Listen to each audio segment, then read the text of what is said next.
wabarakatuh. Perkenalkan, saya Tria Agustina dengan NIM 07011282126097 dari kelas B Indralaya, Program Studi Ilmu Administrasi Publik, Fakultas Ilmu Sosial dan Ilmu Politik, Universitas Sriwijaya. Di sini saya akan memaparkan mengenai inovasi berupa aplikasi atau program sebagai bentuk akuntabilitas pemerintahan. Sebelum membahas mengenai inovasi aplikasi akuntabilitas pemerintahan, di sini saya akan menjelaskan terlebih dahulu mengenai apa akuntabilitas. Akuntabilitas dapat diartikan sebagai bentuk kewajiban mempertanggungjawabkan keberhasilan atau kegagalan pelaksanaan misi organisasi dalam mencapai tujuan dan sasaran yang telah ditetapkan sebelumnya, melalui suatu media pertanggungjawaban yang dilaksanakan secara periodik.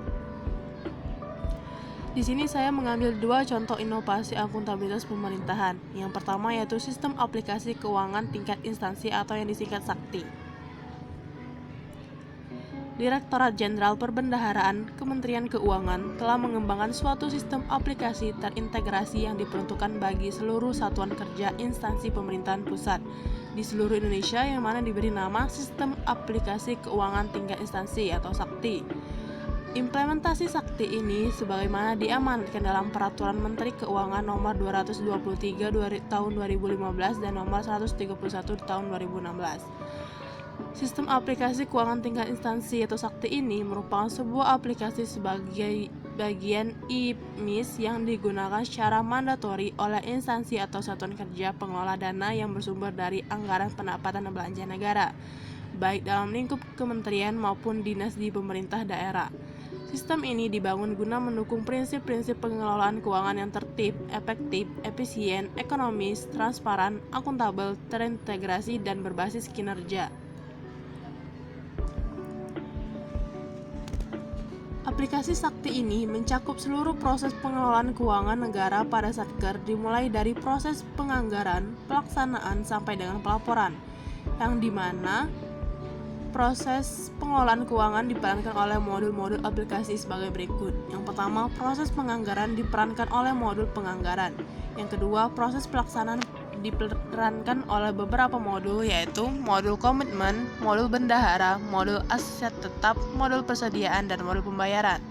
Yang ketiga, proses pelaporan diperankan oleh modul GL dan pelaporan. Adapun fitur aplikasi SAKTI ini, yang pertama integrasi database, yang kedua single entry point, yang dimana transaksi cukup sekali diinput dan apabila dibutuhkan oleh modul terkait, data tersebut akan dipanggil tanpa harus dilakukan penginputan ulang. Yang ketiga concept maker, checker, dan approver. Yang keempat tracing jurnal, yang dimana penelusuran dari jurnal ke sumber transaksi dengan double klik jurnal terkait sehingga akan masuk dalam transaksinya. Yang kelima, penerapan ACL atau Access Control List, yang dimana pengelompokan paket menu berdasarkan kategori sehingga administrator bisa menentukan menu transaksi ataupun izin akses menu transaksi tersebut apakah boleh direkam atau ubah ataupun hapus. Yang keenam yaitu penerapan 14 periode, dimana terdiri dari 12 periode normal, periode unaudit, dan periode audit. Yang kedua, saya mengambil aplikasi Sistem Informasi Manajemen Daerah atau SIMDA.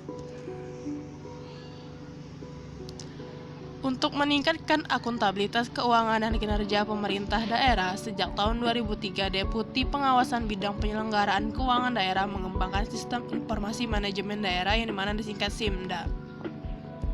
SIMDA ini menyesuaikan terbitnya Peraturan Presiden Nomor 95 Tahun 2018 tentang Sistem Pemerintah Berbasis Elektronik atau SPBE.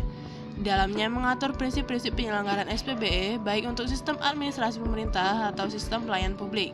Prinsip tersebut adalah efektivitas, keterpaduan, kesinambungan, efisiensi, akuntabilitas, interoperabilitas, dan keamanan. Adapun tujuan pengembangan program aplikasi SIMDA ini, yang pertama, membantu pemerintah daerah untuk membangun dan menggunakan sistem informasi keuangan dan kinerja untuk tata kelola yang baik. Yang kedua, bersifat generik atau berbagi pakai atau dapat digunakan di seluruh Pemda. Yang ketiga, menyediakan database mengenai kondisi di daerah yang terpadu baik dari aspek keuangan, aset daerah, kinerja daerah, kepegawaian atau aparatur daerah maupun pelayanan publik. Yang keempat, menghasilkan informasi yang komprehensif, tepat, dan akurat kepada manajemen pemerintah daerah. Yang kelima, mempersiapkan aparat daerah untuk mencapai tingkat kepenguasaan dan pendayagunaan teknologi informasi yang lebih baik. Yang keenam, memperkuat basis pemerintah daerah dan melaksanakan otonomi daerah. Adapun keunggulan dan manfaat penggunaan SIMDA ini, yang pertama, sesuai peraturan perundang-undangan, di mana didesain berdasarkan peraturan perundang-undangan yang berlaku. Yang kedua, terintegrasi dan berbagi data. Aplikasi SIMDA ini dapat diimplementasikan untuk pengelolaan keuangan daerah secara terintegrasi, memanfaatkan teknologi informasi dari perencanaan, penyusunan anggaran, pelaksanaan anggaran, dan pertanggungjawaban keuangan. Yang ketiga, transfer of knowledge, yang dimana dapat menguasai disiplin ilmu akuntansi dan audit, bisnis proses, pengelolaan keuangan daerah, dan pengalaman praktis pengelolaan keuangan daerah. Yang keempat, kesinambungan pemeliharaan.